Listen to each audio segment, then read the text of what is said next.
side quest ng software engineer na si Miranda nitong weekend. Dumalo sa convention ng mga Bisaya content creators sa kanilang bayan sa Cebu. Pero hindi raw siya nakakuha ng mga picture at video for the gram. Ang kanya raw kasing cellphone, nasira.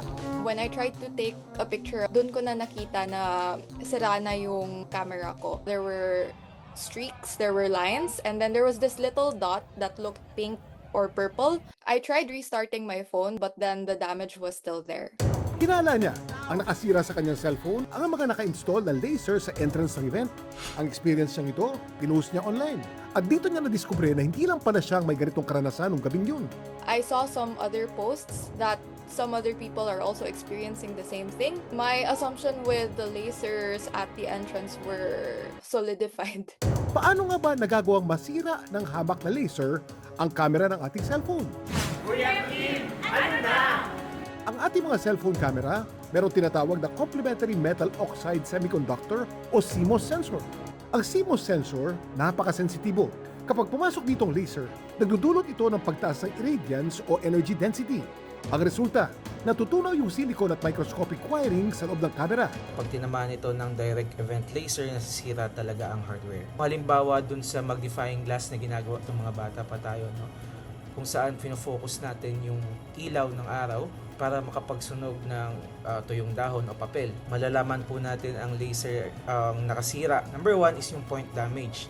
Nakakita tayo ng permanenteng pink o white or purple na tuldok na tinatawag nating dead pixels. Ang line failure, nagkakaroon ng permanenteng guhit na pink or purple sa buong screen. Hardware failure na po ito at kailangan ng palitan ng camera module. Bagay raw na ginawa ni Miranda.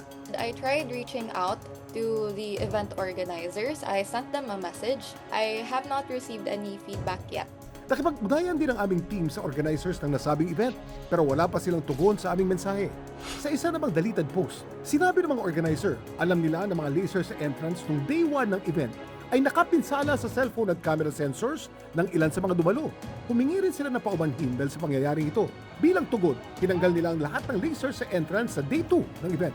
I'm a bit disappointed. Hopefully, there's some sort of resolution. So yung mga individual na nasira ang kanilang camera dun sa kanilang cellphones, allegedly dahil sa laser, sa event na pinuntahan nila, ay maaaring mag-file ng kaso for damages under Article 2176 of the Civil Code. Basta kaya nilang patunayan na ang direct cause o sanhi ng pagkasira ng kanilang gadget ay dahil sa fault or negligence ng event organizer. Para sa mga event organizer, kailangan po nilang sumunod sa safety standards ng ILDA or International Laser Display Association. Kung pagpapatama ng laser sa mga tao, dapat ang power level ay nasa ibaba ng maximum permissible exposure or MPE. Kung hindi ito calibrated, the standard rule is to project lasers at least 3 meters above the crowd para hindi tumama sa mga mata o camera.